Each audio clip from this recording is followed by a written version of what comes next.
Alright, so this is a presentation on acute coronary syndromes and the care of them for Mequon Paramedics and Ozaki County EMS. Acute coronary syndromes are just going to pretty much refer to all types of chest pain incidents or problems with the cardiac perfusion system that happen in the acute setting, obviously. And we're going to discuss 12 lead interpretations in this lecture as well. And I'm assuming that everyone's pretty well versed in 12 leads, which it's my experience that most of you guys are. So I'm just going to go through. I'm not going to discuss all the types of things. I'm not going to give you a good understanding of all the different things you can look for in 12 lead, but when we go through the case studies, I'm going to discuss some of those things. So don't feel like I haven't given you the tools in the lecture. It's kind of relying on some of your own knowledge, and then I'm going to introduce and just refresh on a few things here. I just also want to take a second to say everyone's been doing a very good job on all these assignments, so I'm getting a lot more people passing. I'm trying to make these tests as challenging as possible. So if you're having trouble passing in the 2 attempts and you have to contact me to take your next attempt, that's absolutely fine. It just shows me that you're being challenged, and then when you go back in and take these questions, it means you're learning something. So I hope that when we go over these at the trainings, I'm going to start going over these tests a little bit more, spark some discussion, and some people have come to me with issues with some of the questions that have also sparked a lot of discussion, so that's all good, so I encourage that.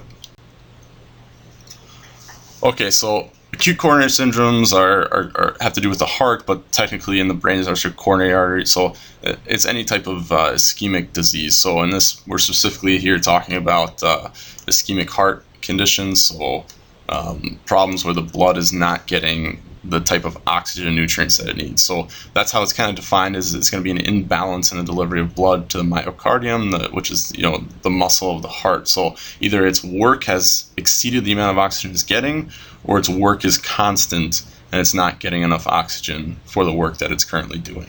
So when we look at this, there's this formula here, and it's cardiac output, so the amount of blood times your hematocrit, or the amount of red blood cells that you currently have in your circulating volume. And remember, when we have a lack in those red blood cells, it's a type of anemia. And there's different types of anemia. There's B12 anemia, iron deficiency anemia, sickle cell anemia. Pretty much just means that you have X amount of blood cells, and then X amount of those are not functioning for some reason. So even though you have 100% of those saturated with oxygen, you don't have the carrying capabilities that other people have. So we see this in trauma, right? So someone bleeds out, they have a 5 liter circulating volume. They bleed out, they get a lac on their neck, they bleed out 2 liters. We pump them full of 2 liters of saline. Now they have back to 5 liters of circulating volume, but only 3 of those liters have carrying capacity for oxygen. So you'll put them on the SpO2, and they'll be saturated 100%, but they're really not having the same amount of oxygen in their circulating volume as they did previously. So that's why all our trauma patients always get high flow O2, regardless of their arterial saturations from an SpO2 probe. So again, it's cardiac output times the hematocrit times the saturations is going to be the O2 delivery here. I'm sorry, this is a plus, but it should be equals O2 delivery.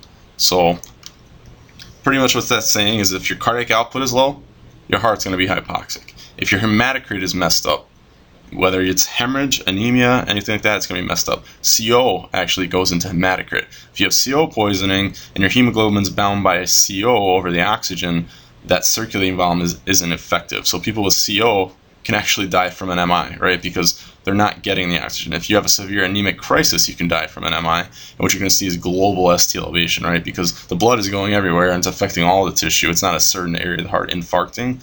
The whole heart is not getting blood for some reason. So it could be CO poisoning, it could be an anemia crisis. There's several reasons why there could be ischemia. Usually you're going to see ischemia with that, so global ST depressions versus the elevations. And then obviously if you're hypoxic enough, so you're just in straight respiratory distress and you're stressed and your SpO2 drops low enough, you just don't have the oxygen carrying capabilities. You could have an MI from that as well.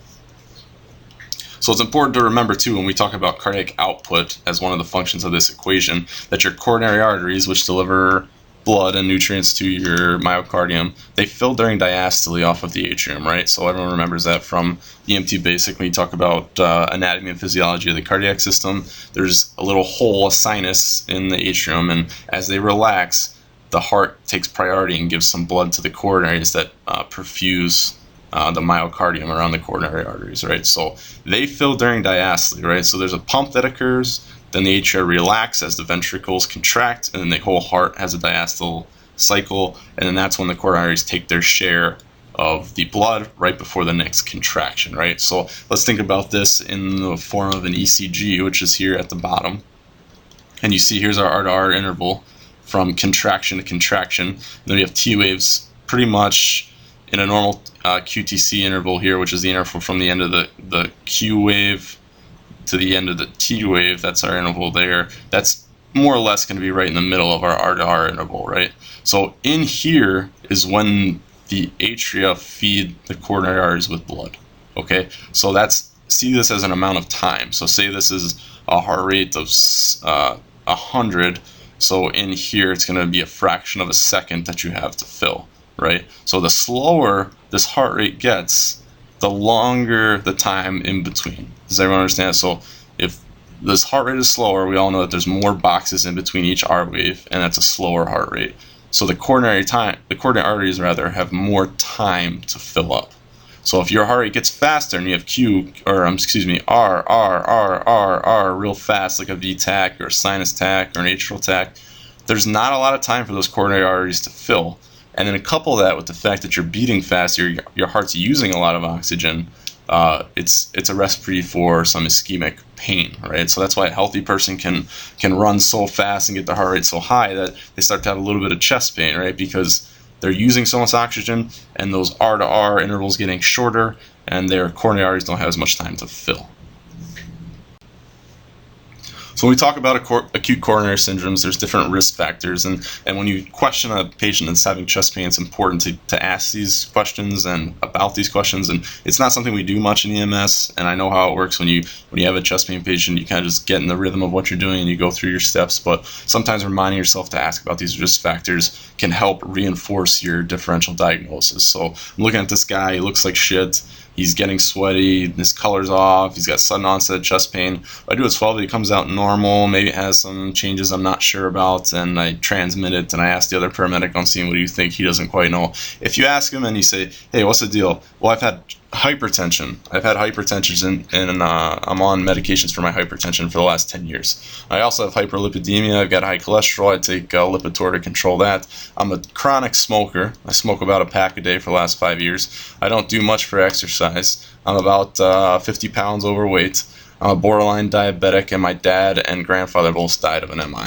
Now, if that patient said all those risk factors, you might be a little bit more swayed to say, hey, this is probably some type of cardiac event or acute coronary syndrome, regardless of what we can't determine from our EKG.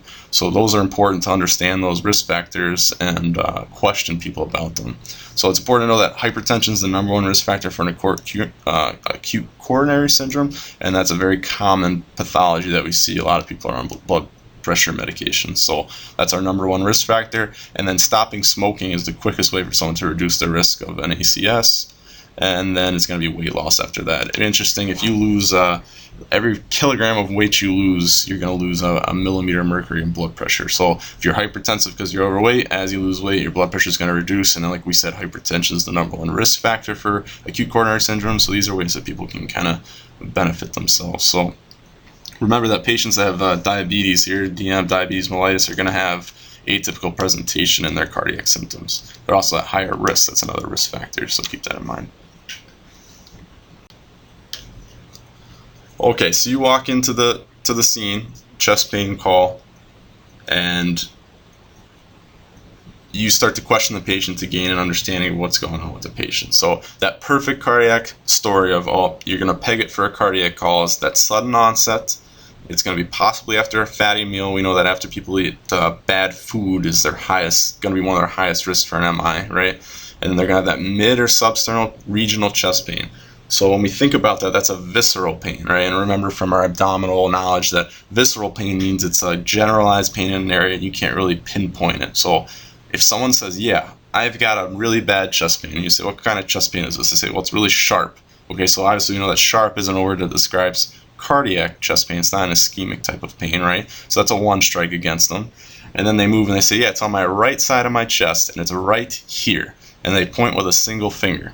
right away you should start be moving away from the cardiac. You're never going to rule it out completely because you don't know what cases present in odd ways, but you're looking at it's a pinpoint pain that's called somatic. So someone's identifies exactly where the pain is. It's in a small area and they know exactly where it is. That's unlike ischemic pain. Ischemic pain is generalized. They're usually rubbing their chest. It's in my whole area here. As they rub their chest, it moves down this arm. There's radiation involved, as we have listed here, and that's somatic pain. So ischemic pain is always going to be somatic pain.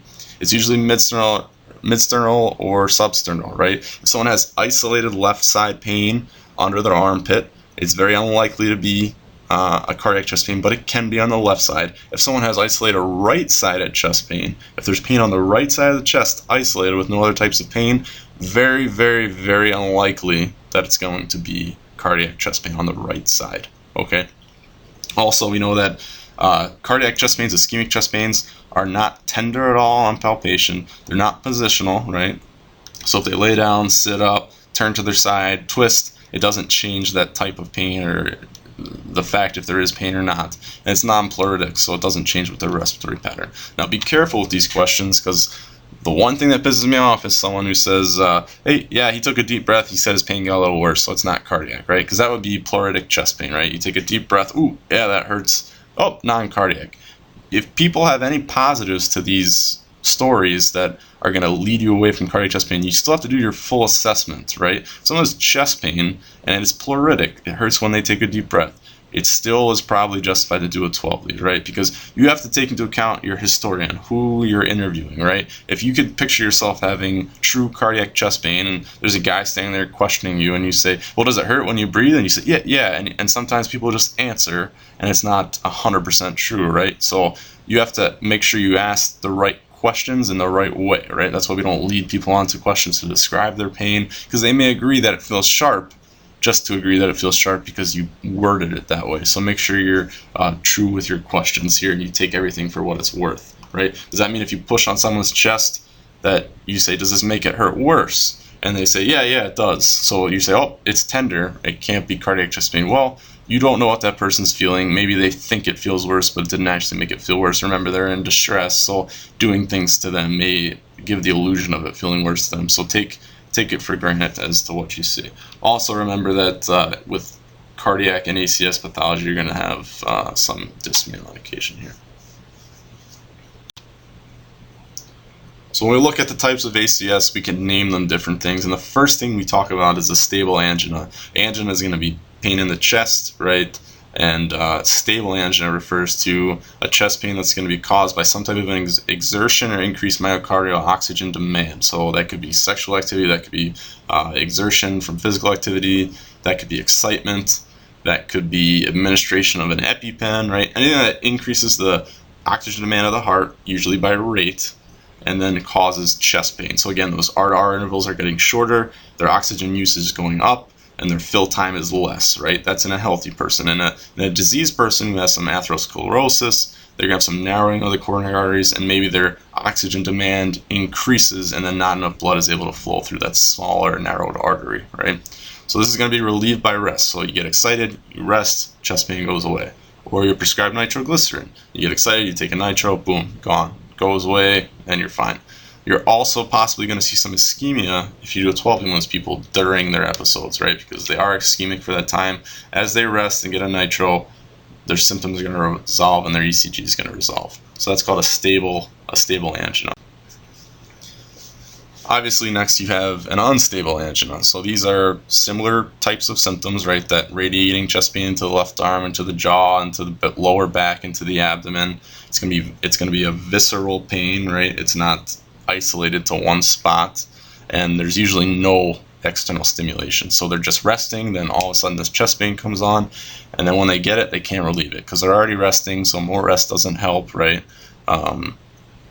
They're taking their nitrates and it's not really, it's helping, but it's not completely relieved, or maybe it's not helping at all. And then you're also going to see some ischemia on the ECG. Usually you're not seeing any ST elevation, right? Because ST elevation segments mean an infarction. You're not having an infarction, they're just having ischemia. So they're still getting blood flow. There's not a complete blockage of an artery, but it's just reduced for the amount of oxygen that their heart is consuming. Okay. Now, when they do labs at the hospital, they're not going to see any elevated cardiac enzymes because there's no infarction occurring, and you're also not going to see any ST elevation. Okay. But we still treat these patients the same. We're still going to give them aspirin, nitrates, narcotic pain management, and then 12-lead monitoring. Okay. Now, there's something called Prince-Metal's angina, which is an unstable angina, and it's a coronary spasm angina. So this is something then the coronaries are completely clean, they have no disease, but a young person goes into spasm and their coronary artery spasms shut and they get an unstable angina. Okay, and then usually that relieves itself, but it presents as an unstable angina first before it relieves itself. So it's important to understand that principle too. The next one we talk about is an NSTEMI, so that's a non-ST segment elevation myocardial infarction, and it's pretty much what it is unstable angina, and you take a 12-lead and there's no ST elevation. You could have some hyperacute T waves in the early stages. You could have some T wave inversions, some ischemia, some depressions, but it's not a STEMI by any means. You're not going to call STEMI later. But then when you get to the hospital, they draw labs and they have elevated troponins and CKMBs, and those are enzymes that are released by infarcting heart tissue, and they indicate that there's an MI going on. So then they're going to go ahead and do some cardiac intervention at a capable facility. So it's important to understand that we can see a 12-lead and it doesn't have any STEMI on it, any segment elevations, but they're still having an acute myocardial infarction, and that's called an NSTEMI. So what differentiates that is the labs, right? Because the 12-lead's clean, the labs are dirty. And then, of course, the classic STEMI, which is the ST segment elevation myocardial infarction. That's an unstable angina, the chest pain that's not relieved, right? Except when you do your 12-lead, they're going to have ST elevation segments on their 12-lead EKG of 2 or more millimeters and 2 or more contiguous leads, right? So that J point after the terminal downslope of the R wave is going to be elevated above the isoelectric line more than 2 millimeters and 2 or more contiguous leads. Now, when we look at 12-lead placement, I know you all don't count your intercostal spaces when you put on your 12-lead. I know you all don't find the exact midclavicular line. I know you guys all don't find the exact mid-axillary line. 12 leads, even at the hospital with someone who does do all those things, are mediocre at best at finding the anatomy of the infarction. That's often why cardiologists who are going to do the intervention in the PCI lab, in the cath lab, they don't really care. They just say, was it a STEMI or not? And you say, yeah, the doctor in the ED says, yes, it was a STEMI. We have anterior elevation, or whatever the case may be. They don't care about, they don't care about the location of the infarction. All they really care about is that it was a STEMI, because they're going to go in with their cath and they're going to find the location of the infarction themselves, right? Because it's hard to tell where everything is. So there's a lot of stuff coming out now that says if you have elevation in 2 non-contiguous leads, it could very well still be a STEMI, because the accuracy of where on the heart those leads are is very kind of rough. It's a rough estimate, so keep that in mind as well. So let's talk about the 12-lead, right? 12 leads are a diagnostic tool in the field, and we have different things we can do. We can do a cardiac monitor, which is technically a 4-electrode or 6-lead view, right? So 4-lead or limb lead, a lot of people call it. We can do our 12-lead, which involves our 6 precordial leads, and we can do our right-sided 12-lead, or our right-sided modified chest lead is what we should be doing, is what I prefer. And then our posterior V8 lead is to check for posterior. So those are our options. We have a lot of options to do. We can actually determine a lot of things. So when you do a 12-lead, you're thinking about patients that could have something of cardiac origin going on. That's going to be any types of chest pain. It's going to be dyspnea. It's going to be syncope. It's going to be dysrhythmias. Any atypical symptoms that you think, oh, this could be cardiac in nature as well. That's when you want to obtain these 12 leads. Okay, and they talk about age limits for MIs, and it is true that women under 40 have an extremely low risk of ever having an MI. There's actually been almost no documented cases of a female under 40 having a STEMI. And the reason is they're menstruating, their estrogen perfumes their coronaries and keeps them clean, and they really don't have any issues. Now, men, on the other hand, young men can have MIs as low as 20. There's been documented cases of STEMIs, so it's important that we don't use age to completely dictate what's going on. And there's even cases of people having ST elevation for either ischemic disease or other reasons, even younger than 20. So let's ensure we give everybody 12 leads. But with women, it is true that women under 40 have a very low risk of having a ischemic myocardial infarction. without any other associated symptoms. Now, a 30-year-old woman does a bunch of cocaine, then yes, it's, you have to consider the circumstances here. So when we place our augmented leads are going to be 1, 2, 3, and then your augmented leads prior to your precordial leads. So AVR, AVL, AVF. Okay, and what you're going to do is you're going to place those on the shoulders, in this area, and in this area, and on the high hips in this area, You don't really want them on the abdomen, but in the high hips. A lot of people were taught you put them on the limbs, and the reason they used to put them on the limbs is they used to be clamps, like big metal C-clamps, before they had electrode technology, and they would clamp onto the wrist and the ankles. Obviously, you can't clamp onto the upper chest here. The problem with that is in our monitors, we get a lot of artifact, especially if the person's older, if they're shaking, if they're in respiratory distress. The other thing is if you put an EKG electrode here and here and monitor the person's rate, and then you decide you need to do interventions, now you're trying to take a blood pressure here, you got wires in the way, you maybe need to do an IV in the forearm or the AC, you have electrodes in the way. It's much better to have them up closer to the torso. Now you don't want them on the torso because an electrode here versus here is going to yield a different vector of direction from the heart, right? So we put them all on the limbs, right? But we just have to realize that there's no difference then from here to the wrist are all going to yield the same vector. But as soon as we come off the limb and start moving into the chest, now that has a different vector from the heart. It's going to be over here versus towards the limb. So I prefer shoulders or upper arms, and then upper hips, lower, very, very low abdomen on the roots of the leg for our limb lead placement. And obviously we have a precordial lead placement, and take a look at this and understand that I see a lot of people put their V leads up very high. Remember that those V1 and V2 are actually at very low intervals. So they're at the 4th intercostal, which is much lower than where we do our thoracentesis in a trauma patient. That's way up here. Remember that you got to get those lower than I see them often, and then make sure that again that they wrap around here, and V6 should be all the way underneath the armpit in the mid axillary line. Sometimes the V6 is very anterior. So when you guys interpret your 12 leads, I'm not going to tell you how to do that. I'll tell you kind of my system, but you have to develop your own system and you have to stick to it, or you're going to miss something, or you're not going to be proficient at the skill. So develop a system. When you look at a 12 lead, where do you start? Where do you finish? What do you see? What do you not see? Okay, I look at rhythm first. I determine my rhythm, and depends on how you want to, within each one of these things, there's other systems you need. So you look at a rhythm, well, how do you determine a rhythm? What do you look at first? Do you look at R-to-R intervals? Do you look at irregularity? Do you look at P-wave morphology? Do you look at PR intervals? What do you look at, right? Then I look for activity. Are there any PVCs? Are there any PACs? Are there any PJCs, right? Because I may look at the rhythm and I say, well, this is irregular, but I got good P waves. Now I move to activity. Oh, wait, those are PACs. That's why this is irregular. It's not a fib, right? So I go rhythm, then I look for ectopy. And remember, ectopy is any type of premature beat or irregular beat coming from the junction or the atrium. So you can have a PAC,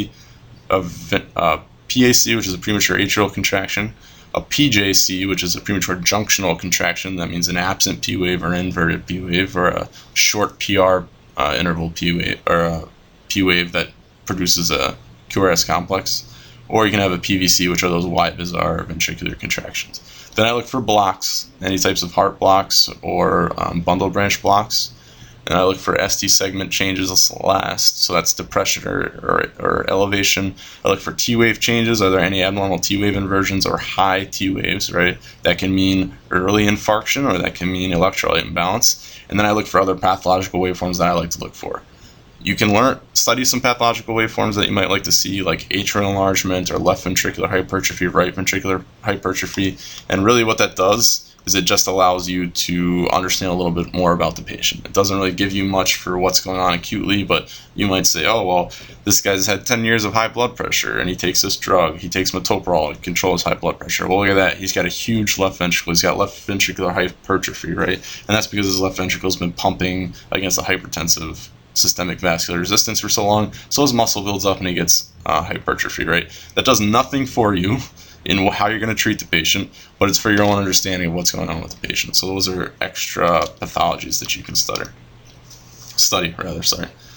It's important that when you're on scene on a 12-lead type call, anyone who's there as a paramedic or trained in 12-lead interpretation should take a look at the 12-lead. It's good for their training and their proficiency, it's also good in case you miss something. Everybody misses something. Everybody should take a look in case someone else has an idea. And it's also important that everyone kind of conforms a consensus about the tracing. Do not rely on the life pack's interpretation of the rhythm or any type of disease processes that it thinks is there. You can confer with it, but I do not think you should rely on it, okay? The only thing you can rely on are the waveform measurements that are extremely accurate. So on life packs, on the far right of the printout, it gives you your J point levels. So that's important for determining STEMIs. Those are very accurate. The other thing that's very accurate are your waveform intervals. So your PR interval is going to be very accurate, your QRS width is very accurate, and your QTC is very accurate as well, your QT segment. So remember, long QT syndrome or long QT segments, if they took a medication that prolongs the QT segment, can be very dangerous and they can suddenly go into an arrhythmia, right? You go for an 18-year-old who passes out, he's now woken up, has no symptoms, you do a 12 lead on him, he's got a long QTC, he needs to be transported immediately because he can go into a VTAC or a torsades or something. So we put the 12 lead on, we get a printout. Ours don't show this continuous rhythm strip at the bottom, but that's in lead 2. We always monitor in lead 2. But know your areas of the heart and which are shown. So they always say AVR is the useless lead. It does have a use. It's a little more advanced, but it has some uses, right? But our main groups are going to be high lateral wall, which is right here, 1 in AVL. Inferior wall, 2, 3 AVF. Inferior wall MI here. Anterior, septal, V1 and V2. Anterior, V3 and V4. And technically, V1 through V4 are all contiguous. So if you had V2, V3 elevation, those are contiguous. Septal and anterior are share walls. And then your low lateral, which is V5 and V6. And the argument can also be made that V5, V6, 1, and AVL are also contiguous because they're both on the lateral wall. So you have STEMI and AVL, V5 and V6, that could technically be 3 contiguous leads, right? And then also, let's recall we have reciprocal changes where you're going to see opposite changes, negative ST depression in the leads opposite the leads of the elevation. So like we had discussed in previous trainings, if you have no remarkable findings in any leads but your anterior septal leads that are depressed, that could either be ischemia there or it could be posterior infarction, right? Because if you have posterior, which we can't see on the regular 12 lead, you have posterior elevation, you're going to have anterior depression as a reciprocal change. Okay, so just some quick points as we move through 12 lead interpretation. If there's no left bundle present, right, which is a wide over 0.12 QRS, and then we look in V1, and negative is going to be a left bundle branch block, and a positive waveform is going to be a right bundle branch block. So if we have no left bundle branch block, and we have ST elevation and 2 or more contiguous leads of 2 or more millimeters, it's going to be grounds to call a STEMI. If we do have a left bundle branch block, must have excessive ST elevation greater than 5 millimeters, or concordant ST elevation, okay? That means that if you have a left bundle and your V1 elevation is 4 millimeters or 5 millimeters, is not a STEMI until it's over that. So 7 millimeters elevation of ST elevation in the left bundle is grounds for STEMI if it's 2 or more leads. If you have concordant ST segments, that means that the ST segment change is in the same direction of the QRS. That's true. They should normally be opposite. You should have a QRS comes down like this, up, and then the ST segment comes up and down, right? That's opposite. So QRS is down, ST segment's up, that's normal. If QRS is down and ST segment is down, like that, so QRS is down, ST segment is down, that is concordant, and that is going to be a true STEMI. T-wave inversions is abnormal in all leads but V1, so T-wave inversions are ischemia.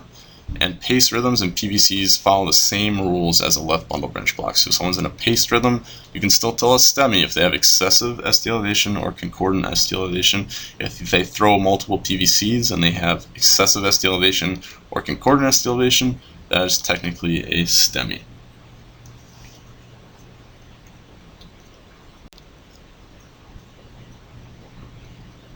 Okay. So remember, if we have an inferior wall MI and we want to check for a right ventricular wall MI, which is where we want to use caution on our beta blockers and we don't want to give nitro, These are going to be hypotensive people from the right ventricular infarction. We just bump that V4 over to the right side, and that's V4R, okay? If we have anterior reciprocal changes and we want to check the posterior wall, we just pop V8, and that's going to be on the same line as V6, but kind of midline with the scapula, okay? And that's going to check for anterior wall ST elevation, or I'm sorry, posterior wall ST elevation with those anterior wall depressions. We recently, Josh Lipp caught posterior wall STEMI with this technique here, so it's a good job by him.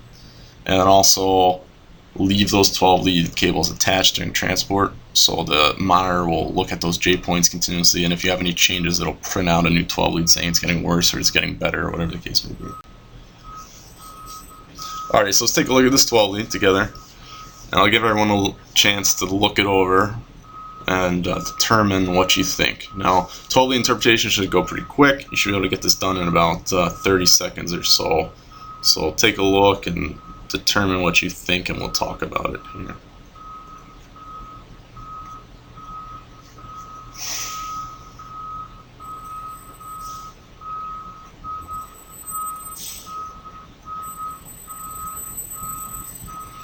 Alrighty, so this is obviously a sinus rhythm. We have a P wave before every QRS. It's a normal PR interval, and it distinctly causes that QRS. It's a narrow, tight QRS complex, and the R-to-R intervals are more or less regular. Now over here you can see we have some ST segment elevation in V2, V3, and V4 here. And now let's look over here, and I want you to look at the inferior leads here. And now, do you think that that is ST elevation, or is it something else going on? Okay, and what actually we have here is not ST elevation, it's actually PR depression. Okay, so as you move, this is our calibration block. If anyone knows what that is, it's this little square thing in the beginning. Where that stops is your baseline. So if that's our baseline and we move along, that is not ST elevation, that's actually right on the baseline. What we actually have here is PR segment depression. PR segment depression, PR segment depression, PR segment depression, and over here we have a little bit of STEMI, but mostly going to be that PR segment depression, okay? So that's why we have to look at the calibration block. So what causes PR depression? It's actually going to be pericarditis. So this patient doesn't actually have a STEMI going on. If they have chest pain, it's going to be pericarditis, okay? Also with pericarditis, you can see global ST elevation, meaning ST elevation on all the leads, or the PR depression. Okay, these patients are going to have positional chest pain. So they go to lay down, they go to sit up, their pain changes. It's also going to be pleuritic as they take deep breaths. And they may also or may not have a fever. They may have recent dental procedures that causes an infection in the heart. But that pericardium is inflamed, and that's what's causing their chest pain. Alrighty, so let's take a look at this 12 lead. Do your analysis, and we'll discuss it here shortly.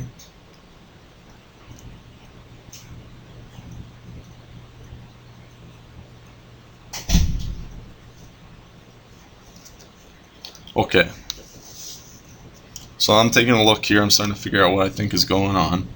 And we have P waves before every wide complex here, right? And this is a wide complex. It's not a tachycardia. It seems to be within a normal rate parameter.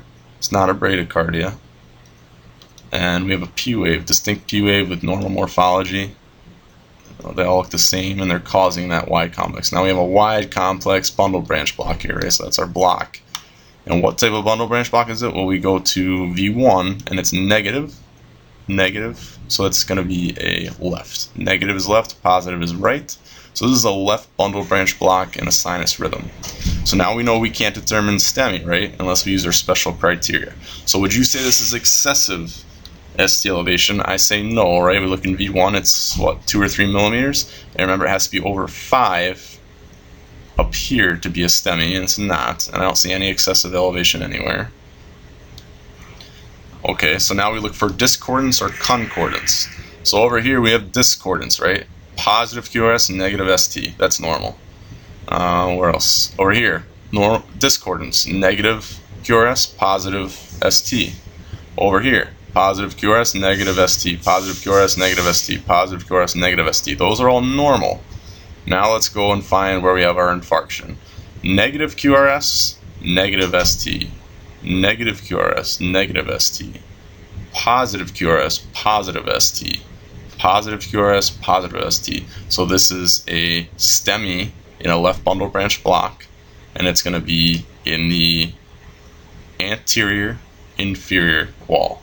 Okay, so this is grounds because it's involved in the inferior wall. This is grounds to do a right-sided 12 lead V4R and see if you have any STEMI over there. Okay, if this patient's already hypotensive, try that 500 cc fluid challenge before you give your nitrates. If they're not hypotensive, go on with your nitrates unless you have a right ventricular wall infarction. Just be very cautious and know that they could go hypotensive on you.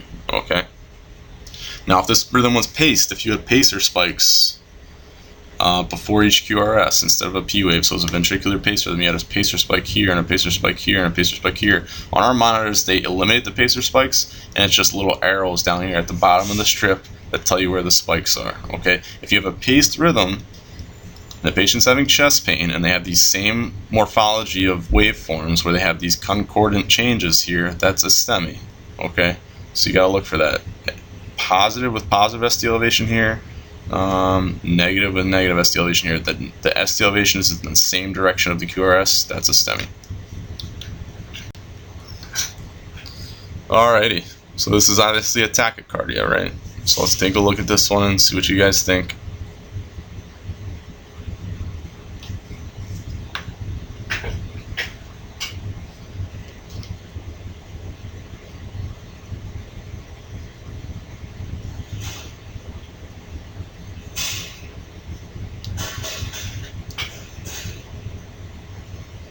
Okay, so when I take a look at this one, I see a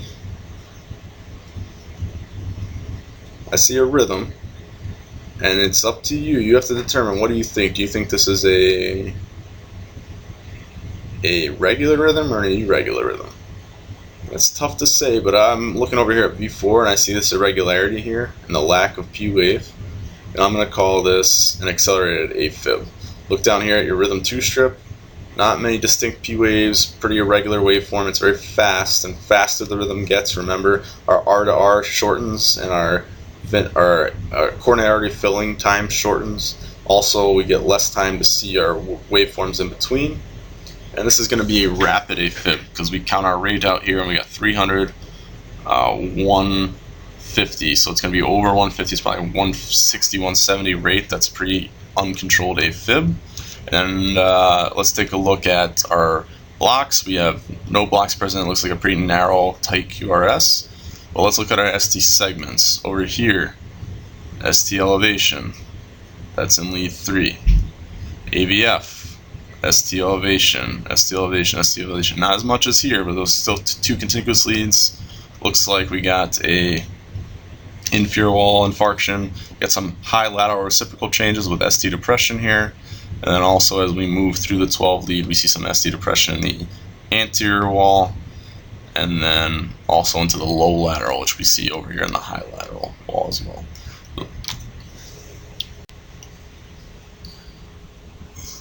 So here's a rhythm strip. Take a look at it, see what you think.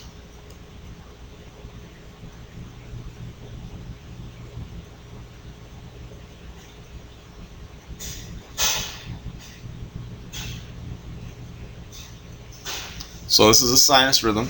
We got good, normal, consistent P waves before each complex.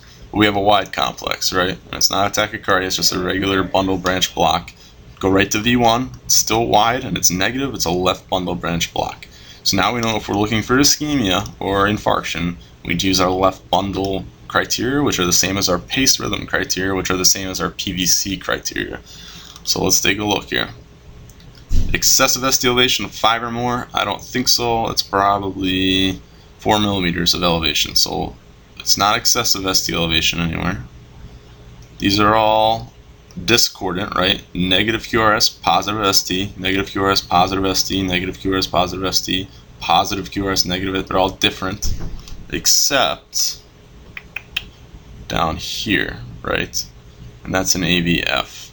And what we have there is negative QRS, negative ST. You see that waveform there? Negative QRS, negative ST. But I don't see it too much in any other lead. So this is just an isolated ST segment change in one lead. So it's not enough to really call it a STEMI. We start to see it starting to develop in lead 3, but it's not enough to call it ST depression. So if that gets lower, then yes, we have our 2 contiguous inferior walls, and we can call it. But right now, this appears to be just an isolated left bundle branch block. Now remember, new onset bundle branch blocks are a problem, especially left bundle branch blocks. Right bundle branch blocks aren't so bad, but a new onset left is grounds for activating a hard alert, so keep that in mind. Okay, so take a look at this 12 lead, and then in a moment here we'll review it. This one can be a little tricky, so take your time.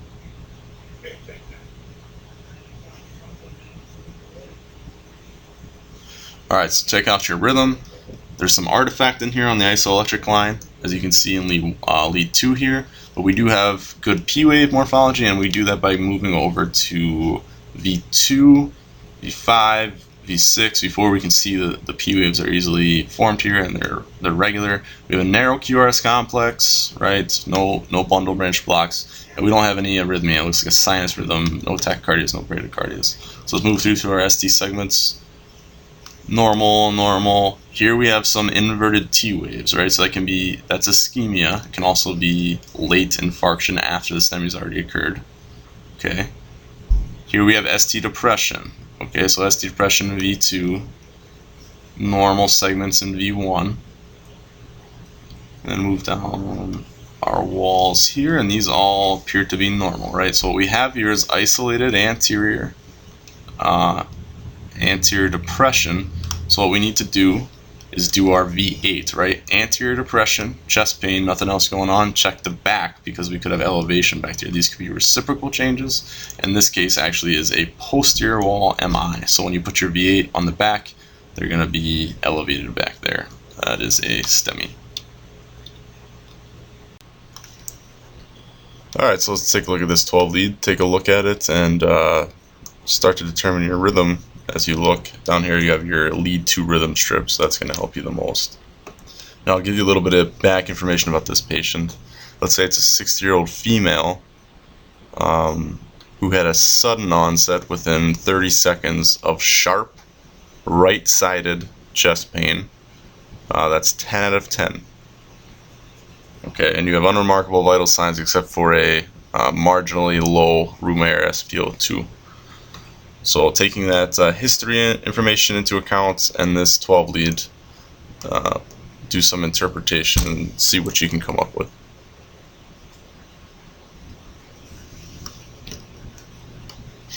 So as we move through, we can look at the rhythm down here in lead 2, and it appears to be a sinus rhythm. And we have a very regular R to R interval. We have normal PR interval, normal P wave morphology, and normal T wave morphology. Now, at first glance, this can almost look like flutter here because of these T waves and P waves are very similar in morphology, but it is not. That's just this particular view in lead 2. And then we're going to move through our augmented leads and our precordial leads over here on the right. And the augmented leads, I don't see any ST segment changes at all. Okay, we have some T wave inversions here in lead 3. We have no ST segment changes here. We have a little bit of a RR prime morphology here with the bunny ears starting to develop, and some inverted T waves in AVF as well. Now here is the most obvious finding. Here we have these peaked inverted T waves throughout the anterior wall, and then our low lateral wall is unremarkable as well. So what we have here is actually an EKG of a classic PE findings on EKGs. And what that is called S1 Q3 T3. Okay, so S1 Q3 T3. What that is in lead 1, you have an S wave. Okay, so that's Q, R, S, so the down is S, and we have S waves in lead 1. We have Q waves, dominant Q waves in lead 3, right? Q, R, S, so Q is down first, those are Q waves there. We have dominant Q waves in lead 3, which can also mean previous MI, right, if you see Q waves. But in this case, they're isolated in lead 3. And then T3, so S1, Q3, T3, we have inverted T waves in lead 3 with those Q waves, so Q3, T3. So that is a classic finding of a PE, S1, Q3, T3, and also in PEs you can get diffuse peaked T wave inversion. So we actually have 2 findings here of a PE. No STEMI, but diffuse findings of a PE. And again, couple those symptoms, right side chest pain is often non-cardiac or almost exclusively non-cardiac. It's a sharp pain that's not indicative of ischemic pain. It's a sudden onset, and cardiac ischemic pain usually develops gradually and slowly increases over some time. Doesn't have to be necessarily a long period of time, but boom, sudden onset of a pain is often not ischemic. And then also you have that marginally low SpO2. So very indicative of PE, and then this 12 lead kind of confirms those findings.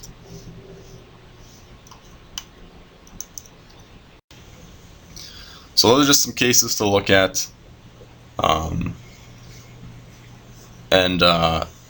When you get a patient, again, you're treating the patient, but when it comes to EKGs, they always say treat the patient, not the monitor. EKGs don't lie. The waveform is the waveform. So if a patient's sitting there talking to you and they look fine, they don't seem like they need anything treated, but you put them on the monitor and they're in VTAC. They're in VTAC. So in that case, you treat the monitor, right? You can't just let someone be in VTAC, regardless of their condition. So you treat the monitor. So remember that waveforms on EKGs don't lie. So if someone's having a STEMI, they're having a STEMI. The monitor says they are. You can't fake an EKG. So keep that in mind. But in theory and in practice, you really just want to make sure you move through these main things and ensure they're all done. But you need to adjust as things change, right? So that rapid AFib STEMI that we had, you need to understand that you got to slow it down, right? We talked about that R to R interval and the coronary arteries filling. You can't treat the STEMI unless their rate is controlled, because their oxygen consumption is way up and they're not getting the coronary arteries to fill. So you got to understand that as different things present themselves, you need to understand how to treat them. But in general, get IV access, give your fluid boluses slowly and in smaller intervals than you would for anybody else. But if they need the fluids, give them the fluids. Get aspirin on board, get nitro on board after you have IV access. Make sure you give O2 for anyone who says they're short of breath or their SpO2 is less than 94%. If it's 97%, they're not short of breath, no oxygen. Fentanyl if they've got pain that's persistent after the nitro. Metoprolol, 5 milligrams IV if they got the tachycardia or extreme hypertension. And then make sure you're monitoring for dysrhythmias and then make sure you intervene quickly. So that means if you got a patient that looks like they're not looking good, be proactive, get your pads on them ahead of time. If you got a patient that looks like they're not looking good and you're anticipating a dysrhythmia, have your medications out, have your IV site accessible, so on and so forth. Be able to quickly intervene for those interventions. Atrial dysrhythmias bother you, ventricular dysrhythmias kill you, right? So what are the most common dysrhythmias on a STEMI? Ventricular dysrhythmias, they kill. What kills STEMI patients? Dysrhythmias, right? So you have to be able to manage those quickly, whether it's with electricity or with medications. You have to handle it as quickly as possible. The metoprolol administration, if they happen to be tachycardic already, actually prevents a lot of those arrhythmias, so that's good. But the only other drug we give that actually decreases mortality or morbidity is aspirin.